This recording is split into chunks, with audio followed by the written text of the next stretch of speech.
This is the British warm overcoat. So called because it's British and it's warm. Obviously it's modelled slightly on an officer's greatcoat, and it's very favoured by cavalry officers and guards officers, but it isn't a military coat. It's a civilian version of that, and they're absolutely super. There's one little problem with them. They're beige, and that's the favourite colour of moths.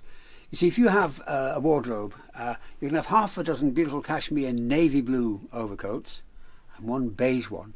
The beige one will get eaten to pieces because moths like things that they're camouflaged against. So you've got to keep an eye on your beige stuff. Now, these are absolutely fabulous. It's such a classic English thing. And the best ones, I've got several examples just here.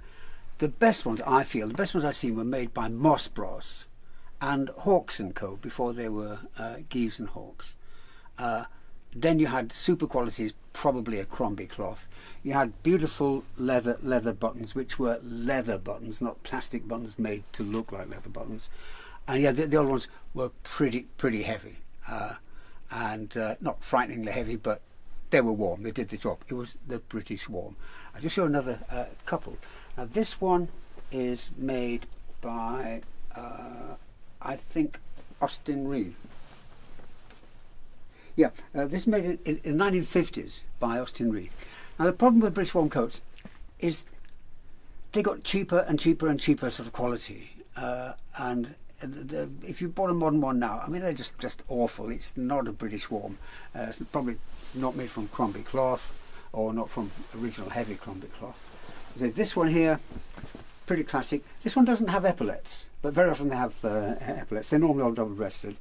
And just here, you see there's moth damage where they're eating the fluffy bit off the surface. Now there is a remedy for this. If you're really careful, you can sort of rough up the cloth underneath and bring the pile up, and then use a razor to repair. It's not perfect, but it can hide a little bit of the damage. I've seen it done using a wire brush, but don't use a brass wire brush because that makes the thing go green. Right, that one is Austin Reed. Beautiful one here. It's a little bit big for me. This is made in a shorter style by one of the best tailors on Savile Row, one of my favourite tailors, Leslie Roberts. I mean, they were really clever. See, this is made for a tall chap. Again, this is the same material. This cloth came probably from the same factory at the same time. It's got these buttons may have been replaced. These buttons are not in tune chronologically with the book. Now, this coat has an alpaca lining. I was a very popular chap in Savile Row in the 1960s because I had a couple of rolls of alpaca lining, which I used to ration out to tailors. I might have mentioned that before. This is the magical stuff that nobody could get hold of after, I think, 1958, when all the alpacas died or went on strike or something. This is a really super one. Again, it's the style's been toned down a little bit, doesn't have the epaulets. It's a shorter version, may have actually been shortened. A lot of coats were shortened when, I think I mentioned this before, when the layout of cars got a little bit different and you were sort of lying down rather than sitting upright. So yeah, this one is Leslie Roberts with lovely alpaca lining, fabulous stuff, really great tailor. This one that I've got here, now I mentioned that Hawks & Co. of number 1 Savile Row made a really beautiful one, just as good as the one that was made by Moss Bros, who made a lot of stuff for Royal Air Force. Now this is made by Geeves and Hawks, obviously using the expertise of the Hawks people. Now this is a fairly long one. I've got one of these, I think, somewhere in my vast storeroom, made just by Hawks and Co. But this one's Geeves and Hawks, made for a pretty tall chap. Yeah.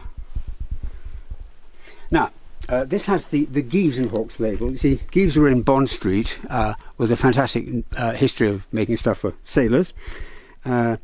they wanted to be in Savile Row, so they merged with Hawks and Co. I think early in the 70s and became Geeves and Hawks. And it counts now because we just know them as Geeves.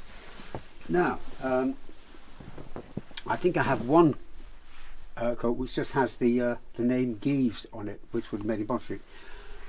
Crombie cloth, old, very heavy, beautiful Crombie cloth. I don't think you'd be able to buy this quality anymore. But regardless of who the tailor was, the cloth would come from the same place. Now let me show you a new one. Now I think this is absolutely dreadful. On its own it wouldn't be that dreadful, but when you look at the history of the cloth, you can see the cloth has got lighter and lighter. This is pretty flimsy stuff. They now fake up buttons. These are plastic buttons made to look like the original football buttons. It's just not really a British warm. It's just British warm style.